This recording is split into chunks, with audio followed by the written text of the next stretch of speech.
તો વાત કરીએ વલસાડની તો કોંગ્રેસ નેતા પ્રિયંકા ગાંધીએ વલસાડના ધરમપુરમાં જનસભાને સંબોધન કર્યું હતું। તેમણે ભાજપ પર બંધારણ બદલવાના આરોપો પણ લગાવ્યા હતા। ત્યારે રેલીને સંબોધતા પ્રિયંકા ગાંધીએ કહ્યું હતું કે ઇન્દિરાજી દુર્ગમ વિસ્તારોમાં પણ આદિવાસીઓ વચ્ચે પહોંચતા હતા। ત્યારે જનતા સર્વોપરી તે કોંગ્રેસની પરંપરા છે। ત્યારે ભાજપને સત્તાની ચિંતા જનતાની નહીં। જ્યાં નામ લીધા વગર પ્રિયંકા ગાંધીએ ગૌતમ અદાણી પર આરોપ લગાવ્યા હતા। તેમણે કહ્યું હતું કે ભાજપ સરકારે દેશના બંદરો અને એરપોર્ટો વેચી દીધા છે। ત્યારે વડાપ્રધાન મોદીએ ગરીબોના નહીં કરોડપતિ મિત્રોના રૂપિયા માફ કર્યા છે।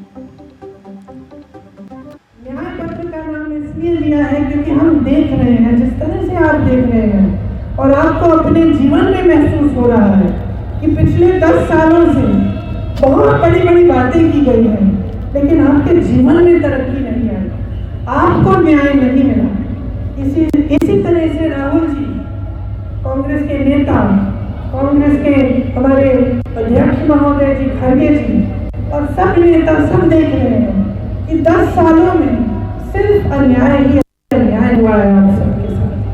इसीलिए हमने इस बार अपने घोषणा पत्र का नाम ही न्याय पत्र लिखा और राहुल जी ने एक न्याय यात्रा निकाली जिसमें हम गुवाहाटी से मुंबई तक चले और कन्याकुमारी से कश्मीर तक तो पैदल चले उसके पहले 4000 किलोमीटर, ये कहने के लिए कि अब देश को न्याय चाहिए, देश के गरीब को न्याय चाहिए, देश के किसान को न्याय चाहिए, देश के आदिवासी को न्याय चाहिए, देश के दलित को न्याय चाहिए, क्योंकि आपके साथ अन्याय हो रहा है।